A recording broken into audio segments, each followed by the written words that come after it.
আমরা উত্তর চব্বিশ পরগনার বিভিন্ন ব্লক থেকে আজকের এসেছিলাম সৌজন্যমূলক সাক্ষাৎকারের জন্য ডেপুটি সাহেবের কাছে। তো আমরা আশা করতে পারিনি যে এভাবে ওনার সঙ্গে আমরা এত সুন্দরভাবে নিজেদের মতামত পোষণ করতে পারি। তো আমরা আজকের পেরেছি, ওনার সাথে আমরা বিভিন্ন বিষয় নিয়ে পুঙ্খানুপুঙ্খানু আলোচনা করেছি এবং পিও সাহেবের সঙ্গেও আলোচনা করেছি এবং এই দপ্তরের আরও যারা আধিকারিক রয়েছেন বা কর্তৃপক্ষ রয়েছেন তাদের সঙ্গেও বিভিন্ন বিষয় নিয়ে আলোচনা হলো।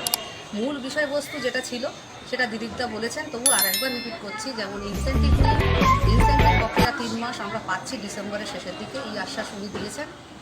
দ্বিতীয়ত বিভিন্ন রকম ভ্যাকসিনেশন নিয়ে আমাদের পাড়ায় কাজ করতে গিয়ে যে সমস্যাগুলো হয়, যেমন অ্যাপ্রন বা আইডেন্টি কার্ড, সেগুলো উনি আশ্বাস দিয়েছেন যে হ্যাঁ ওটা রেডি হচ্ছে, হয়েও যাবে। এছাড়া আমরা এসআরএলএমের যেসব মেয়েরা নতুন করে আবার প্রাণীমিত্রা নিয়োগ হয়েছে তাদেরকেও সাইকেলের ব্যবস্থা যথারীতি করার একটা আশ্বাস দিয়েছেন, উনি নোটও করেছেন।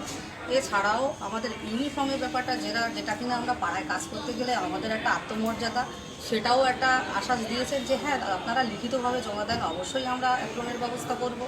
এছাড়াও কিটস তো যথারীতি আমরা আগের তুলনায় আরও উন্নত মানের পাচ্ছি, আগামী দিনে আরও পাবো। এবং প্রাণীসেবী ট্রেনিং যারা আমরা করেছি তাদের ক্যাম্পটা আরও যেটা আমরা প্রাণীসেবী করে বসে আছি তাদেরকে ক্যাম্পটা বিনামূল্যে দেওয়ার ব্যবস্থা হচ্ছে এবং আশ্বাসও দিয়েছেন। আরও নতুন করে যারা একটু এআই এর দিক থেকে দুর্বল আছে তাদেরকে আবার নতুন একটা ব্যবস্থা করা হবে, এটাও আশ্বাস দিয়েছে।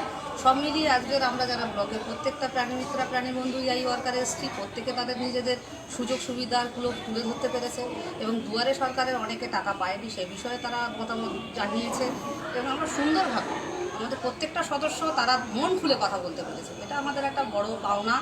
এবং আগামী দিনেও উনি বলেছেন এরকমভাবে আসবেন এবং অ্যাপয়েন্টমেন্ট নিয়ে আসবেন। একটা আমরা অ্যাপয়েন্টমেন্ট না নিয়ে এসেছি, তাও এতটা সময় আমরা পাবো ভাবতে পারিনি। সব মিলিয়ে আজকের দিনটা খুব ভালো ছিল, খুব ভালো আলোচনা করতে পারলাম। তো আমরা ধন্যবাদ জানাই ডেপুটি সাহেবকে এবং ধন্যবাদ জানাই প্রাণী সম্পদ বিকাশ কর্মী ইউনিয়ন উত্তর চব্বিশ পরগনা। ধন্যবাদ।